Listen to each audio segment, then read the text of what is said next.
Que la paix de Dieu soit avec vous. J'espère que vous allez super bien. Je voulais juste vous dire merci beaucoup. Merci beaucoup parce que vous m'aidez à pousser. Merci pour les abonnés. Merci pour les vues. Vous m'aidez à pousser, vous m'aidez à continuer. Que Dieu vous bénisse. Je vous souhaite le meilleur. Donc, aujourd'hui, on va parler de 5 signes qu'on est, on est dans la fin des temps. 5 signes que Jésus va venir très bientôt. Donc, le premier signe, c'est tremblement de terre. Qu'est-ce qu'on a pu voir cette semaine, la semaine passée? On a pu voir qu'il y a eu des tremblements de terre en Turquie et des tremblements de terre en Syrie. Des grands tremblements de terre. Il y a eu beaucoup de morts en plus. Il y a eu 39 000 morts. 39 000 morts, c'est extrêmement beaucoup. En plus, il prévoit qu'il y aura 72 000 morts. Je vous dis, ça, c'est pas à prendre à la légère. Dites pas que c'est juste des désastres naturels. Parce que tout ça a été écrit dans la Bible. Au Mexique, on a vu quoi? Le 19 septembre 2022, il y a eu un tremblement de terre de magnitude 7,9. Tout ça, c'est des tremblements de terre. Au Canada, on est chanceux, on n'a pas eu des énormes tremblements de terre, mais on a quand même eu des tremblements de terre. Peut-être le mois passé ou il y a 2 mois, on a eu un tremblement de terre, même s'il était petit. Mais tout ça, c'est des signes de la venue de Jésus-Christ. Je vous le dis. Dans Luc 21, verset 11, ça dit quoi? Ça dit, il y aura de grands tremblements de terre, et en divers lieux, des famines et des épidémies séviront. Des phénomènes terrifiants se produiront, et dans le ciel, des signes extraordinaires apparaîtront. La Bible a dit, donc ne le prenez pas à la légère. Jésus va revenir bientôt. Je vous le dis. Numéro 2, on a les guerres. Bon. On n'a même pas besoin de parler beaucoup de ça. Vous savez. En Ukraine, ça fait déjà, je ne sais même pas combien de temps, ça fait déjà peut-être 4 mois ou 5 mois. Il y a une guerre en Ukraine. Maintenant, on parle de 3e guerre mondiale. Taïwan, maintenant, qui veut ou peut-être aller en guerre contre la Chine. Les États-Unis contre la Chine. Haïti, en dedans du pays, il y a la guerre contre les gangs. En Salvador, même chose. Pas seulement ça, au Yémen, il y a la guerre. En Éthiopie, il y a la guerre. Présentement, dans beaucoup de pays de la terre, il y a la guerre. Et tout ça, c'est des prédictions de la Bible. C'est des prédictions de la Bible. Et encore une fois, je vous dis, ne prenez pas ça à la légère. Dites pas que tout ça, c'est des trucs normaux ou naturels. C'est pas naturel. Tout ça est écrit dans la Bible. Tout ça a été à venir. Dans Matthieu 24, verset 6, qu'est-ce que ça dit? Ça dit, vous entendrez parler de guerre et de bruit de guerre. Gardez-vous d'être troublés, car il faut que ces choses arrivent. Mais ce ne sera pas encore la fin. Ça veut dire que gardez-vous. N'ayez pas peur, parce que tout ça, c'est des choses qui doivent arriver. Oui, c'est terrifiant ces affaires-là, mais c'est des choses qui doivent arriver, c'est des choses qui ont été prédites, donc elles n'ont pas le choix de passer. Et imaginez-vous que c'est même pas la fin. Ça veut dire que qu'est-ce qui va se passer après? On ne sait même pas. On ne sait même pas. Seul Dieu sait. Tout ce qui est important, c'est de mettre sa vie dans les mains de Jésus. Donc, ça encore, je vous le dis, c'est les guerres, c'est un énorme signe. On voit que les guerres croissent plus que jamais. Les guerres croissent plus que jamais. Dieu l'a dit, Jésus l'a dit dans sa parole. Donc faites attention, préparez-vous. Les épidémies. Waouh. Bon, allez sur TVA Nouvelles, regardez, vous allez voir que présentement, la grippe est en train de monter au Canada. La grippe est en train de monter en France. On voit même que en Guinée, il y a... C'est quoi qu'il y a? C'est la grippe de l'hémorragie. Je pense, je vais vous dire ça. C'est la fièvre. C'est la fièvre hémorragique La première fois que ça arrive en Guinée, la fièvre hémorragique. Les épidémies croissent. Est-ce que j'ai vraiment besoin, en plus de vous parler de la COVID-19, regardez qu'est-ce qu'on a vécu pendant peut-être 2 ou 3 ans. Ça, c'est même pas une épidémie, ça, c'est une pandémie, ça, c'est mondial. C'est mondial. Tout ça sont des signes que Jésus va venir. Tout ça sont des signes. Beaucoup de gens sont morts à cause des épidémies. Tout ça est triste. Mais pour nous chrétiens, on ne peut pas être triste.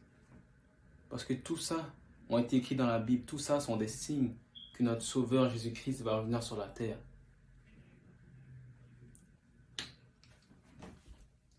Numéro 4. Haïssement de la parole. Regardez, juste aller dehors. Dites que Jésus est le Sauveur. Dites que Dieu est le Dieu des cieux et qu'il n'y a point d'autre. Vous allez voir qu'est-ce qui va se passer. Tout le monde va vous haïr. On va vous cracher dessus, on va vous battre. Bon, il y a des pasteurs qui se font mettre en prison aux États-Unis. Si vous ne me croyez pas, regardez sur Internet, vous allez voir. Des pasteurs se font mettre en prison aux États-Unis parce qu'ils prêchent la parole. On va vous niaiser. Bon, calculez un truc avec moi. Vous n'avez pas remarqué que les chrétiens, le christianisme plutôt, c'est la seule religion qui se fait niaiser. C'est la seule religion que tout le monde se permet de niaiser. Personne n'a de respect pour. Et pourtant, les autres religions, tu dis un mot. Tu dis un mot. T'es fini. Le christianisme, c'est la seule religion que tout le monde peut niaiser comme ils veulent. Tout le monde peut dire n'importe quoi sur Jésus. Tout le monde peut dire... Tu peux avoir des images de Jésus avec des blasphèmes totales. Et tout le monde s'en fout. C'est la seule religion où tout le monde s'en fout. Tout simplement parce que Satan n'aime pas la seule vérité. Satan n'aime pas la vérité. Donc, c'est le christianisme qui est niaisé. Les autres religions, comme c'est des religions païennes, comme c'est des religions sataniques, eh bien, tout simplement que on niaise pas la religion parce que c'est les affaires de Satan. Mais les affaires qui sont contre Satan, tout le monde niaise. Tout le monde niaise le christianisme. Donc je vous le dis, et ça a été prédit. Et on est chanceux encore parce que ici dans ce pays de liberté, on ne se fait pas tuer. Et je suis sûr qu'il y a des gens qui se font tuer, mais on ne se fait pas tuer. Mais dans d'autres pays, il y a des chrétiens qui se font tuer pour prêcher la parole. Et tout ça sont des signes, tout ça a été prédit dans la Bible.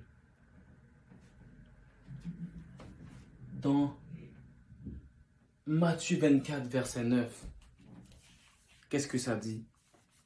Ça dit, alors, on vous livrera au tourment, et l'on vous fera mourir, et vous serez haïs de toute nation à cause de mon nom. Matthieu 24 le dit bien, on va être haïs, on est haïs de tous. On est haïs de tous.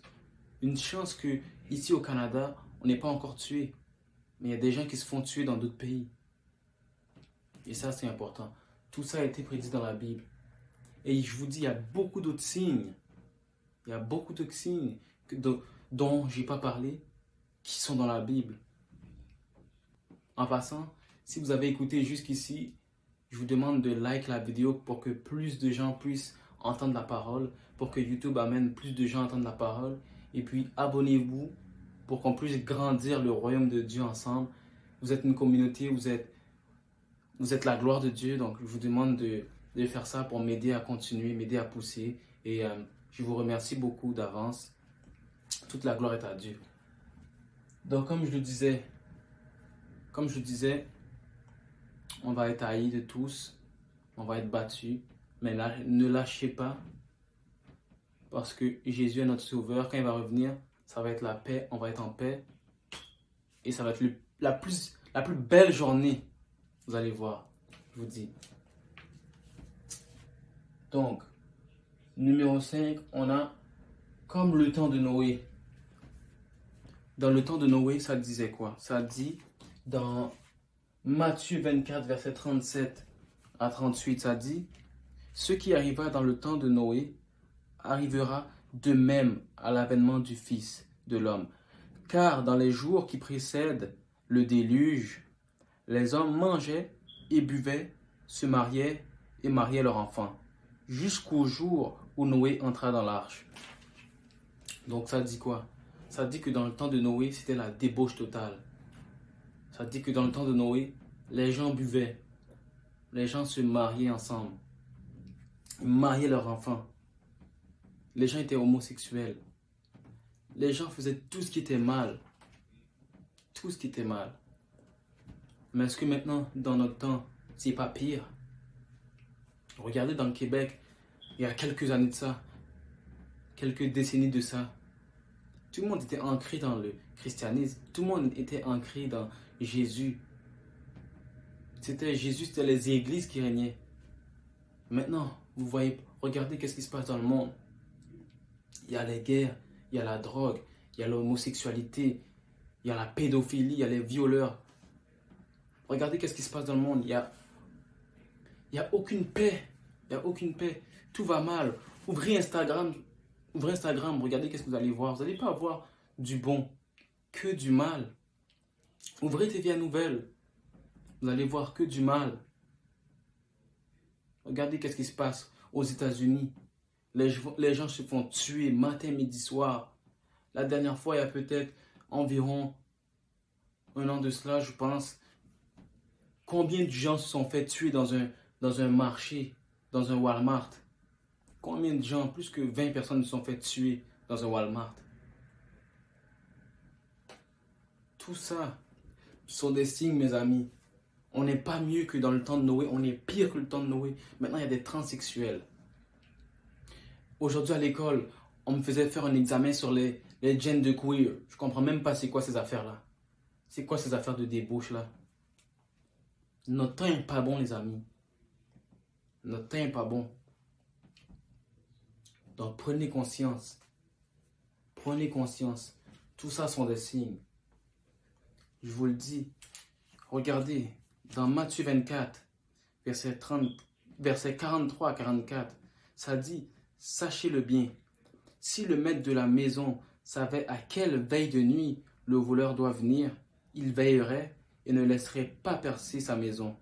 C'est pourquoi, vous aussi, tenez-vous prêts, car le Fils de l'homme viendra à l'heure où vous n'y penserez pas.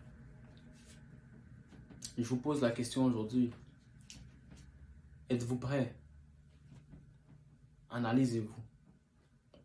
Parce que Jésus va venir comme un voleur. Il va venir dans un temps, autant où vous n'y penserez même pas. Autant où vous ferez vos affaires.